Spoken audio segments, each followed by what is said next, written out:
En quoi consiste la démarche Open Data du groupe BPCE? C'est une démarche avant tout d'ouverture, mais une démarche qui s'inscrit dans le cadre de notre stratégie de transformation digitale, qui repose sur un parti pris de faire simple pour nos clients, faire simple pour nos collaborateurs, faire simple pour dans notre organisation, dans notre architecture, et aussi faire simple pour nos partenaires. Et la démarche Open Data du groupe BPCE s'inscrit dans la simplification pour les partenaires. Alors qu'est-ce qu'on a fait dans cette approche? En fait, on a eu une approche très pragmatique en se disant finalement que pour innover, pour aller plus loin, on ne pouvait plus faire ça tout seul, il fallait s'ouvrir vers l'extérieur. Et puis comme une démarche très digitale, il faut donner pour pouvoir offrir aux autres la possibilité de créer de la valeur ensemble. Donc on a travaillé avec une start-up qui s'appelle Open Data Soft. C'est une start-up qui est spécialisée dans les logiques et dans les portails d'Open Data. Donc on s'est dit, c'est très bien, il y a des gens qui savent parfaitement le faire. Et puis on est allé chercher au sein de l'entreprise quelles étaient les données qui étaient déjà publiques, mais qui n'étaient pas formatées pour être facilement réutilisables par d'autres. Donc on a travaillé avec différentes directions, que ce soit les directions des ressources humaines, les directions du développement durable, les directions financières, les directions commerciales, les directions marketing, les directions de l'offre, les directions de communication, en disant tiens, quelles sont les données qu'on pourrait commencer à poser. Et puis on a eu une logique très digitale de se dire on va démarrer petit, de façon très humble, sans avoir un objectif dithyrambique, en disant on va poser des premiers jeux de données. Et on a ouvert notre portail. Alors on était assez fiers de se dire, on s'est aperçu un peu rétrospectivement qu'on était le premier groupe bancaire en France à le faire. On a démarré avec 13 jeux de données, c'était au mois de mars 2017. On est aujourd'hui en septembre, on en est à 39 jeux de données.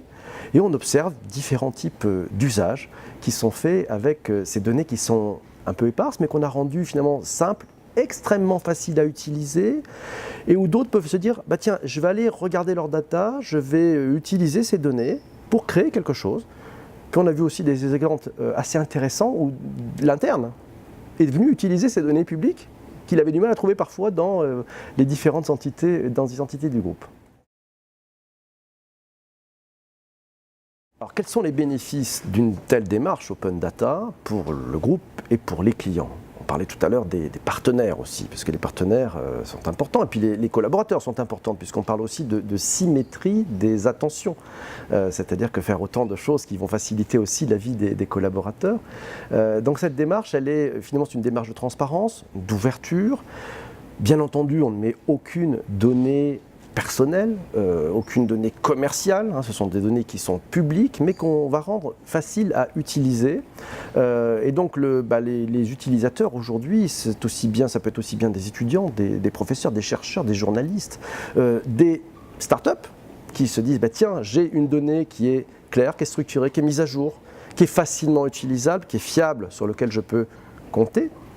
Donner par exemple la liste et la géolocalisation de nos agences bancaires, de nos terminaux bancaires, ça peut être un usage pour des startups qui se disent j'ai besoin de créer dans mon applicatif une fonctionnalité où je vais pouvoir aller chercher en direct avec un script dans l'API qui a cette donnée, et je suis certain que dès qu'ils feront une modification, ça sera là-dessus, donc mes données sont à jour. Donc je peux travailler sur mon business en étant finalement assez serein, en m'appuyant sur les données proposées par le groupe BPCE.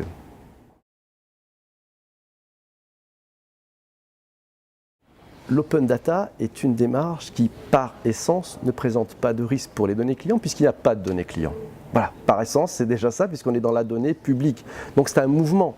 Et on le voit, les premiers acteurs de l'open data sont majoritairement des entreprises publiques, qui, elles, effectivement, se sont dit, cette donnée, puisque c'est un mouvement, l'open data, c'est un mouvement international, on va mettre de la donnée qui est finalement une matière qui, par essence, est publique. Donc on ne mettra, nous, jamais de données sur nos clients. Ça, on est privacy by design, c'est juste la règle de base dans une banque.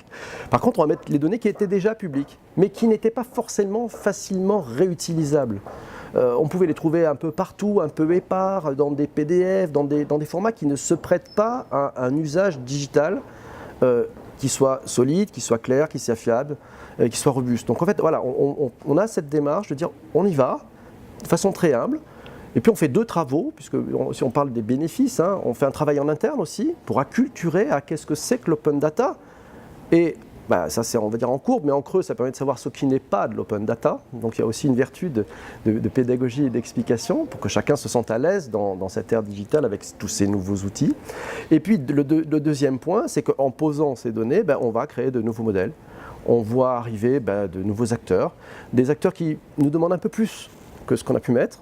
Donc on travaille sur la logique d'API, qu'on fait déjà d'ailleurs dans plusieurs entités du groupe pour permettre à des entreprises, mais aussi à des fintechs, de développer leur business en s'appuyant sur des éléments structurés et fiables provenant du groupe BPCE.